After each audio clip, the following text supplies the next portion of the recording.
Would you rather spend the next 40 years of your life on a farm producing your own food every day, or in an office building sending emails and going to meetings to make a living? On the farm, you wake up at sunrise every single day, spend hours doing manual labor to feed and tend your livestock, cook your own food every night, and repeat this day 14,600 times until your body is weak and can no longer support itself. In the office, you wake up at sunrise every weekday, spend hours contributing to a system where you're detached from the product that you are helping create.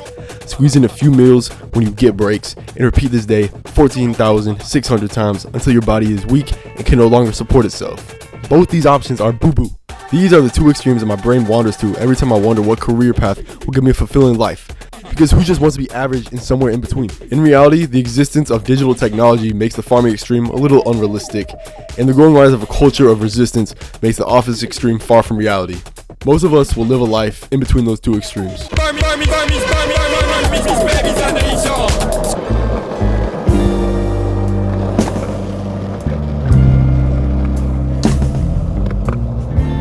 Every time that I overthink about my probable career in the office environment, I convince myself that I would feel so much more whole if I lived a simple life out on a ranch somewhere. And every time that I get too set on that ranch scenario, I snap back and tell myself that life would be so much more comfortable if I just settle for a 9 to 5. At least then, it would be easy. But then again, nothing worth having comes easy.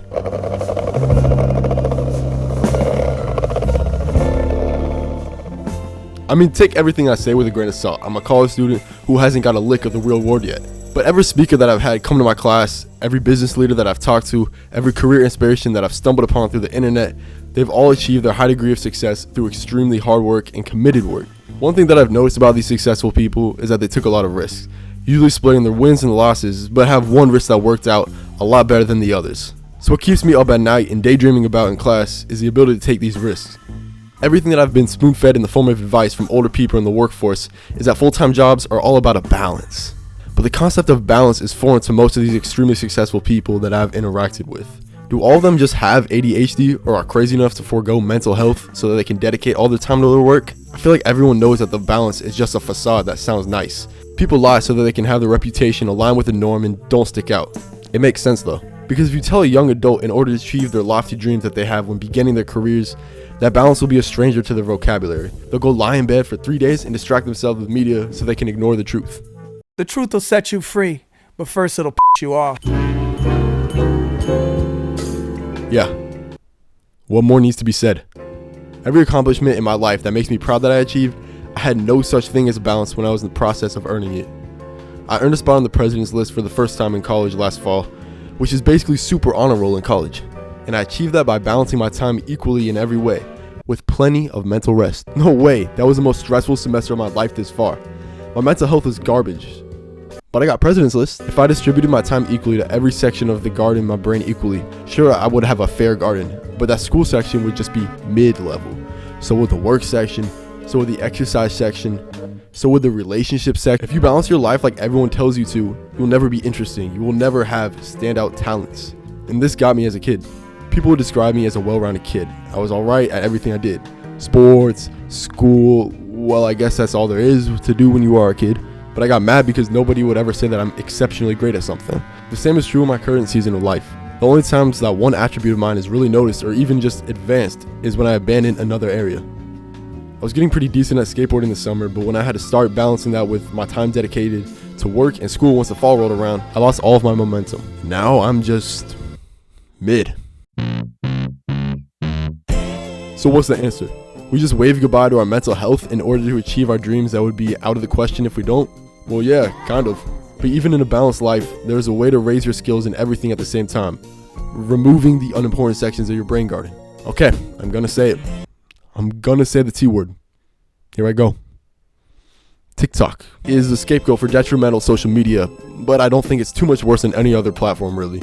I know, it's cringe to say to stop using social media so much, but it's the truth. Don't quit it. You'll turn into a psychopath removed from the current times of the world. But when you sit down at your laptop ready to start working on a passion project, or you finally park at the gym and are ready to hit a sick leg day, don't pull out your phone for just a second to get a little serotonin hit. Yeah, I see you. You pull that little phone out and get a quick hit before doing anything important. It's a coping mechanism. It'll be hard to cope with your life when you're 45 and just as successful as the guy in the next cubicle over. your microwave lunch is ready. Eliminate those little hits. Spend less time on social media in that little window after you turn off the TV for the night, but aren't quite ready to go to sleep. These breaks add up, not just in time, but in energy. Do it for a day. Don't take a serotonin hit every time you sit down ready to improve yourself. You'll have so much more attention to dedicate to the actual improving task. If not, it's so easy to get sucked into your phone and forget why you were there in the first place. Maybe there's some other detrimental areas of your life that you could eliminate. I mean, this won't directly get you to your dreams, but it will set you apart from the large majority. And finally, back to risk taking. How do you expect to take these career risks that could end up in a big success if your time distribution doesn't allow for a new part of the garden to be added? It's not possible. You'll have to ignore some parts of your garden. Why is it so prevalent that we see the most wealthy people in America either out of shape, don't have a solid family, or get caught up in the vices that they use to distract themselves from the reality that they neglect a healthy, balanced life? Well, that's how they got there. You can't have a normal life and expect to have abnormal success. Pick your poison.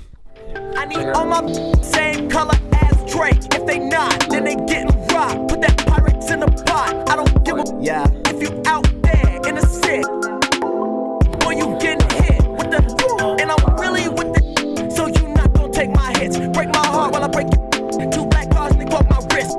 This boy, I'm dragging bodies like it's metal girl. I don't care about your fucking status. Peggy got no fur.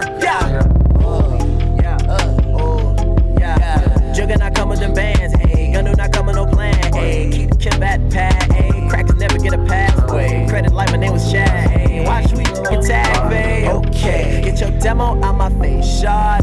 Trying to get that